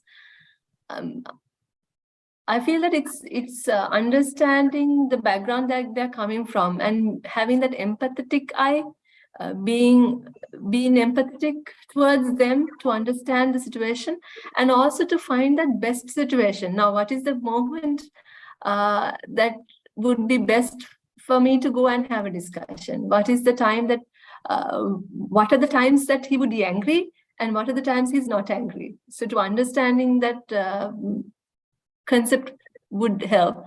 And also to have that understanding of where he's coming from. What makes him angry? What are the things that makes him angry, where I would be able to solve or not make him angry, and then reach to him and have that discussion. Again, that eye of being alert and having that listening ear, and doing that little bit of research will also support, is what I think. Sherin, thanks. And if I'm to make just 1 minute comment, because I have some experience with the Germans. As I mentioned, that one of the toughest nations to manage, but they are quite different when it comes to German language. For example, when I was in Frankfurt for a business visit, one of my friends advised me that never say to them good morning. Instead, try to greet them in their language. Instead, you can say Guten Morgen. Then they highly appreciate, because when it comes to a common ground, number one is the language. If you can at least use some greetings and say hi and in their language, they prefer the most. Many of us, yes, and in being natural human beings, we love to be greeted by my language. And the other thing is a common ground. If you can talk something common, I'm sure that Laios he's from Paraguay and he speaks Spanish. And the best common ground, but what I can see is soccer or the football. You can talk about some football and start some good discussions. And especially if you can talk about Bundesliga, which is the German league, then you can ask something. And I think that could be helpful. And obviously, at the evening, you can go for a drink with him. Definitely, he will open with you. Thanks. And we tried our best to answer, I think, yes. And could you please share the presentation? I think Sherin would not be hesitant to share the presentation with the audience. Once we are done with the, this presentation, we will share the PDF if we get the permission from our resource person. And there are, Sanjay, is there any hand raised? No, Mr. Narayan, there is no hand raised. Right, there are requests for the hand, I think the attention sheet. I'm sure that there could be some people who comes to mark the attendance a little late and they cannot see in the chat box. I think it's still there. You can go for it. And could you kindly share the links in someone went wrong? Okay, the same thing mostly. There is a little bit of a big question. So in many instances, Sherin, can I read out the question? Yes. Yeah, in many instances, I have the experience in meetings, they are deviating from the main points and spend a lot of time on other matters, maybe relevant, but not significant. In such a case, as a chairperson, what kind of strategies he can follow to maintain the flow and timing of the meeting agenda other than to be rigid?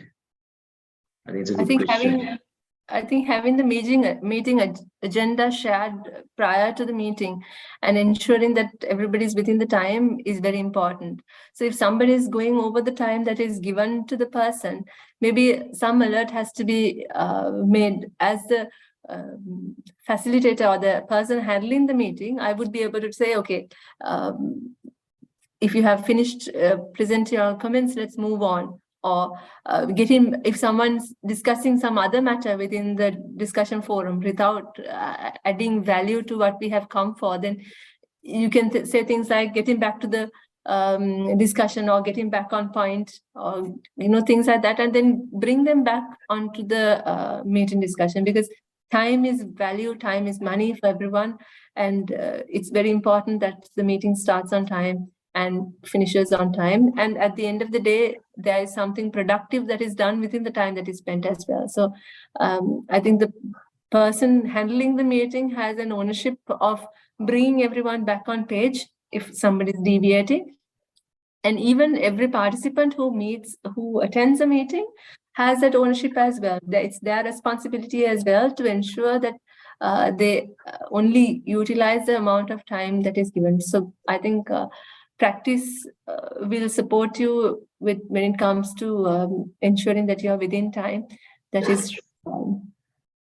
I think that's having this agenda in advance could definitely guide them that this is the time slot we have. And yeah, and also you have mentioned very important thing that starts on time. Definitely as a boss, so you are the chairperson, you better not to be late. And obviously, if you can start on time, definitely we can go for it. And there's another question.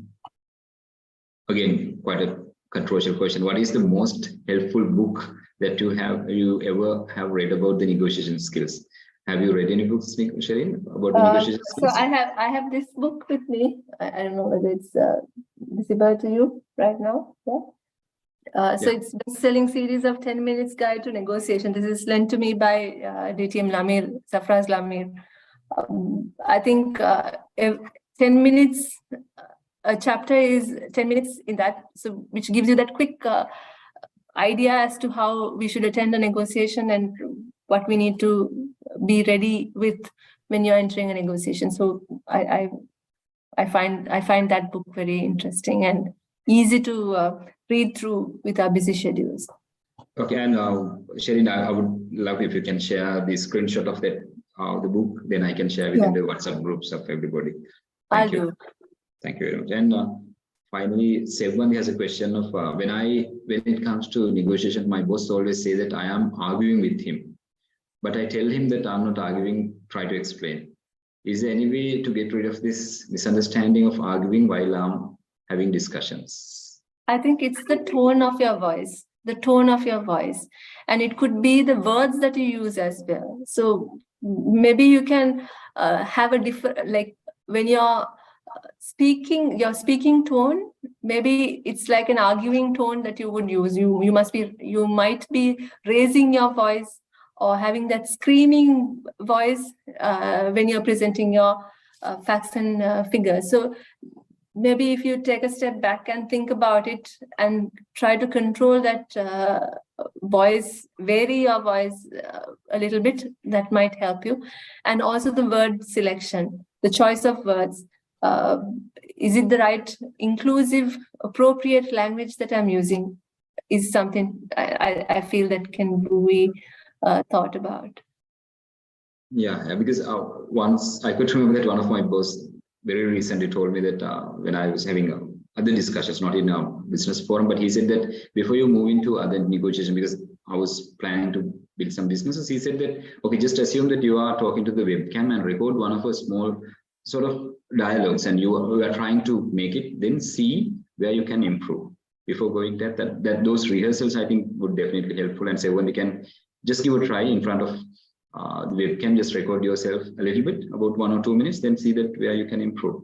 Sherin, there was a request. Nalin, something to add about is that rehearsing in front of a mirror, of course, the technology helps us with the webcam, but if it's a busy lifestyle that we have, even in the morning when we are getting ready, while looking at the mirror or when we are doing our hairs, maybe have that, have that little dialogue with the mirror, and you would see it yourself as to how your expressions are. So when you see your facial expressions, how would you feel? The same way the other person would feel. So then you would be able to have that right facial expression. Yes, thanks, Sherin. And yeah, ladies have a lot of time in front of the mirror, so they can use it, or not for us.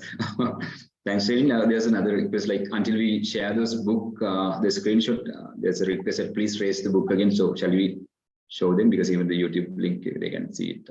Can you hold for a while, because it's quite, I think you have glare the screen. I think blur the screen. Maybe I'll share a screenshot. Is it visible now, or? I think once you, as you have a virtual screen, I think Sanjay, there will be some difficulty. Yeah, yes. Let me share the screenshot of the book. I'll send a picture of the book. Okay, if you put in the chat group, what is the exact name, if you can read out? 10 minutes. It's best-selling series of 10-minute guide to negotiating. 10 minutes guide for negotiation, and it's a best-selling series. Okay, thanks. I think we are done with the questions, and all the questions are about the attendance sheet. And okay, and there was some request about the previous week's attendance, and apology that you cannot mark your previous week's attendance. This is just one time, and we have again Lasana Viratunga's hand raised. And is it about a question? Lasana, you can go. Sanjay will. Yeah. In case if either party doesn't conclude the negotiations, what will be the next action? Is it a legal action, or what will be the next steps? That's a bit of a tough question for me. I think the next action is the next step that you want to take. So if it's a legal action that you want to take, then it'll be. Or if it is something that you want to close this negotiation and have a different discussion with a different party, then it is so forth. But when you understand as to what would you lose if you don't have this negotiation, or what's the worst case argument, what's the worst thing that can happen to you if you lose this agreement, then you will have to take that step accordingly. So it could be a legal action, or it could be like you're closing the negotiation. So Nalin, if you have anything to add. I think if Lasana mentioned, if he talks about the contractual and the project management type of negotiations, and then if we have some dispute, so there are some technical words called dispute resolution management. or dispute resolution mechanisms, there are first start with the mediation and then ends up at the end, we call the arbitration. So those are the contractual way of managing some disputes.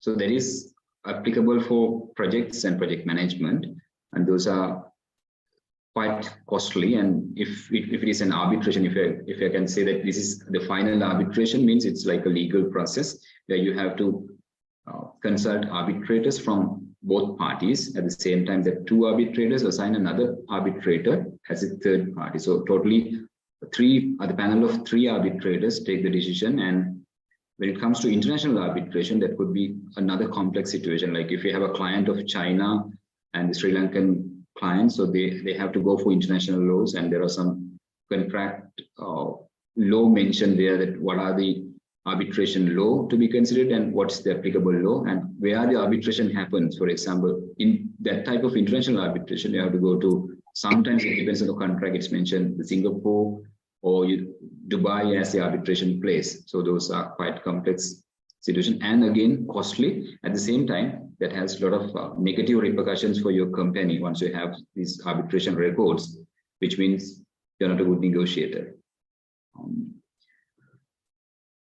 Okay, thanks. And Sanjay, do we have any other questions? No, I'm sorry.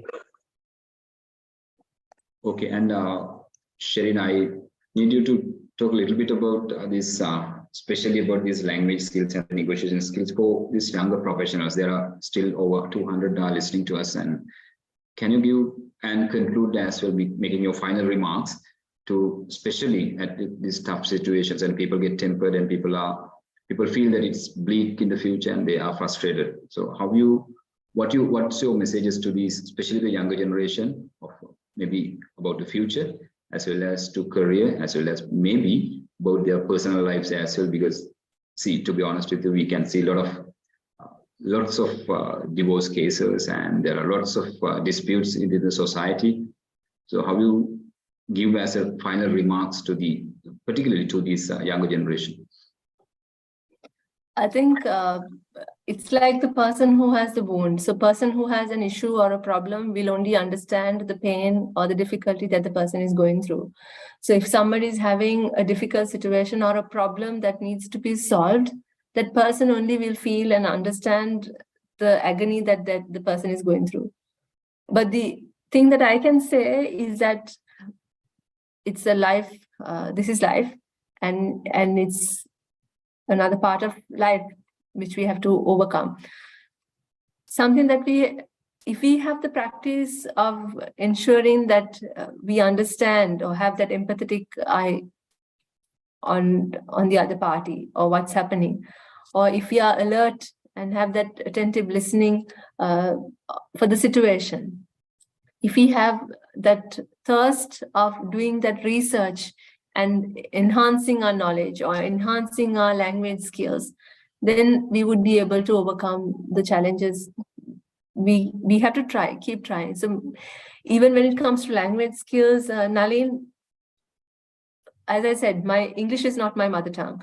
And there's so many things that I have to learn as well. So every day we have to keep on learning. So I use a learning laboratory in order to practice my speaking skills or to present my thoughts and ensure that I get the feedback and that I've learned further, which will help me to go back into my career life or in my career life where I will have to present facts and figures to the other clients or to another organization. So at that point, I would be able to do it well because I have rehearsed and practiced. So life is always a learning environment. So we have to keep learning. The moment we stop, I think that's when we would not be able to achieve what we want to achieve.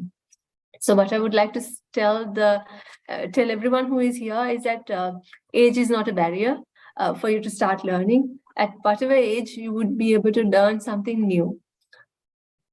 I was very surprised when one of my friends whose father has retired, and after retirement, he has studied for his master's and he has completed his master's. So I was like, he's retired from a government job. And why does he have to do his master's now? He can just take his retirement pension and, stay at home and relax and look after his grandchildren. But he has done his master's because he thinks that he can serve the community more, or he can do a service to the society, and he had that urge of studying. So he completed his master's and he went to the private sector to start a new career life.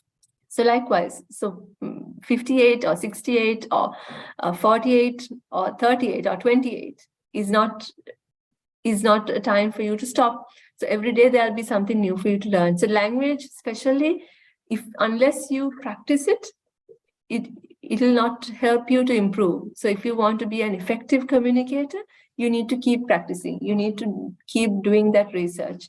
So like I said, you're the person who has the wound and you will understand your pain. Then you're the one who have to ensure that you get that solution for that pain and come out of it. So it's the willpower that we have to change. So change is inevitable. So you have to keep doing it, keep learning. So that's the message that I want to bring. So never stop. Never think that the other party is a big shot or a higher person, because it's always going to be another human being that you would deal with. So there's always an optimum solution that you want, that you can find. So are you going to give up, compromise, or are you going to find that best optimum solution? Is up to you. Thanks, Shirin. Thanks a lot. And I would rather happy if you can take 1 minute in Sinhalese as well, just to give that same message concise into Sinhala language. Yes. අපි කියන්නේ අර මේ තුවාල මේ හිඟන්නගේ තුවාලේ කෙනෙක් තමන්ගේ තුවාලේ තමයි තමන් වේදනාව දන්නේ, තමන්ගේ තුවාලේ වේදනාව දන්නේ තමන්, වෙන කෙනෙක් දන්නේ නැහැ. ඉතින් ඒ වුණාට ඒ තුවාලේ වේදනාවෙන් එළියට එන්න ඒක කොහොමද ඒකට ප්‍රතිකර්ම කරන්නේ, කොහොමද මම මොනවද කරන්නේ කියන එක ඒකට කරන්න පුළුවන් වැඩේ කරන්න පුළුවන්ොත් දැන් මට ඕනනම් පුළුවන් මේ තුවාලෙත් එක්ක වේදනාව විඳ අයියෝ මේ තුවාලයක් කියලා පැසව ඉන්න. එහෙම නැත්නම් දොස්තර කෙනෙක් ළඟට ගිහිල්ලා ඒකට බෙහෙතක් හොයාගෙන ඒකට මොකක් හරි සොලියුෂන් එකක් හොයාගන්න. අපි ඉගෙන ගන්නවා කියන එක අපිට කවදාකවත් නවත්තන්න පුළුවන් දෙයක් නෙමෙයි. අපි හැමදාම ඉගෙන ගනිමින් යන එකක්. ඒ වගේම තමයි සංනිවේදනය පැහැදිලි සංනිවේදකයෙක් වෙන්න. එහෙම නැත්නම් යම්කිසි අරමුණක් කරා යන්න ඕන නම් ඒක කොහොමද මම ඒක ළඟා කරගන්නේ, මම මොනවාද පාවිච්චි කරන උපාය මාර්ග කියලා ඒක බලා ගන්න එක තමන්ගේ වගකීමක්. ඒතර මට අවශ්‍යතාවයක් තියෙනවා නම් ප්‍රශ්නයකට විසඳුමක් හොයන්න මම ඒ ගැන උනන්දු වෙන්න ඕනේ. මට පුළුවන් නම් කාලය වැය කරන්න, ඒ සඳහා හරි ශ්‍රමය වැය කරලා ඒක ගැන රිසර්ච් කරන්න, ඒක ගැන හොයලා බලන්න, ඒක තව ඉගෙන ගන්න. නැත්නම් දන්නේ නැති දෙයක් තියෙනවා නම් වෙන කෙනකින් අහන්න. එතකොට තමයි මට පුළුවන් වෙන්නේ ප්‍රශ්නෙට විසඳුමක් හොයාගන්න. අපි හැමතිස්සෙම අපිට සාකච්ඡා කරන්න හරි අපිට මොන හරි වැඩක් කරන්න ගියාම අනිත් පාර්ශවයේ මිනිස්සෙක් තමයි අපිට කතා කරන්න හම්බෙන්නේ. ඒක නිසා ඒ මිනිස්යාත් එක්ක කොහොමද අපි හැඟීම් පාලනය කරගෙන සහයෝගයෙන් වැඩක් කරන්නේ? අපි කැමතිද අහුම්කම් දෙන්න? අපි කැමතිද නම්‍යශීලීද? අපි ඒ කෙනාගේ කරුණු දක්වනකොට අපි ඒකට අහුම්කම් දෙන්න නම්‍යශීලීද? ඒ අනුව අපිට පුළුවන් තවත් දියුණු වෙන්න, අනිත් එක්කනත් එක්ක හොඳ අවශ්‍යම මේ ඔප්ටිමම් සොලියුෂන්, ඒ කියන්නේ දෙපැත්තටම වාසිදායක වෙන විදිහේ සොලියුෂන් එකට යන්න. නැත්තම් මම මගේ දේවල් නැති කරගෙන අයින් වෙනවද, නැත්තම් මගේ දේවල් තවත් වැඩි දියුණු කරගන්නවද, නැත්තම් මම අනිත් කෙනාට හානියක් පමුණුනවද කියන එකක් තියෙන්නේ මගේ අතේ. ඒතර කිසිම දෙයකට වයස් බාධාවක් නැහැ. ගැනීම කියන එකට වයස් බාධාවක් කරගන්න එපා. මම දන්න මගේ අහලුවෙක්ගේ තාත්තා අවුරුදු 58 දී මේ ගවර්න්මන්ට් රස්සාවකින් රජයේ රැකියාවකින් ඉවත් වෙලා එයාගේ මාස්ටර්ස් කරා. මාස්ටර්ස් ඩිග්‍රී එක කරලා මම කල්පනා කරා අය මේ 58ක් වෙලා දැන් මේකෙන් මේ රජ රැකියාවෙන් අයින් වෙලා අය මම තවත් ඉගෙන ගන්න යන්නේ මොනවා කරන්නද, මේ ගෙදරට වෙලා ඉන්න පුළුවන් හොඳට කියලා. එහෙම නෙමෙයි. එයා හිතනවා එයාට පුළුවන් සමාජයට මොකක් හරි වැඩදායි පුද්ගලයෙක් වෙන්න. මට තව කිරීමේ හැකියාව තියෙනවා. මම කැමතියි ඉගෙන ගන්න. තව රස්සාවකට යන්න බලලා ඊට පස්සේ පෞද්ගලික අංශයේ ආයතනයක රාජකාරියට සේවයට ගියා. ඉතින් ඒ වගේ ඉගෙනීමට වයස බාධාවක් කරගන්න එපා. කිසිම දෙයකට තමන් ගියාතේ තමයි තියෙන්නේ මොකද්ද තමන් කරන්න ඕනේ කියන එක. ඒ අනුව ප්‍රශ්නට විසඳුම හොයාගන්න පුළුවන් තමන් ගතේ තමයි ඒක තියෙන්නේ. Thank you, Sherin. Thanks a lot. And that was a wonderful session. And thanks a lot for your commitment, preparation, and your valuable thoughts ultimately. And I believe that it was helpful for many of us. And being the third session today, I think that we are done with half of the session, and we are halfway through. 50% of 3 days are done. I especially, on behalf of Magnus Academy and the M+ project team, I would like to thank our resource person today, Sherin Fernando. Thanks a lot, and it was a brilliant session, Sherin, and it's from bottom of my heart, and thanks a lot. And I know that you're a person who's committed to going through all these definitions, and I saw a fair amount of homeworks you have done, and thanks a lot, Sherin. Thank you. And, yes, and ladies and gentlemen, and there was another final question from Leas about, I would like to know if you made classes like this by Zoom, but for study Sinhala for foreigners. Yeah, we'll think of it, and we'll definitely think for it. And thanks a lot for the message and the compliment. With that remark, ladies and gentlemen, we are at the conclusion of the session. And as I mentioned, today is our third day, which halfway through out of 6, we are done with 3 sessions, and we have 3 more Saturday evenings to complete the session. And from next week, we have the presentation skills, and the other one is quite important one, which how to manage your Zoom and the virtual platforms. And finally, we have another session on the language skills.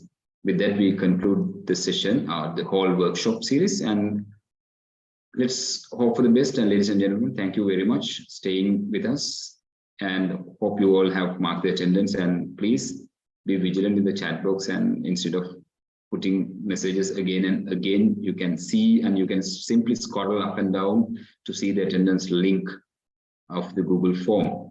And thanks a lot, and especially thanks to Sanjay and our team behind the screen, who has supported and who has started the session from the beginning, the recordings and the YouTube live streaming, and quite a bit of a job which you cannot see behind the curtains. And with that remark, ladies and gentlemen, thank you very much. On behalf of Magnus Academy, I would request you to continue the sessions for next 3 sessions as well. And we'd love to see you back in next Saturday, same time, 7:30.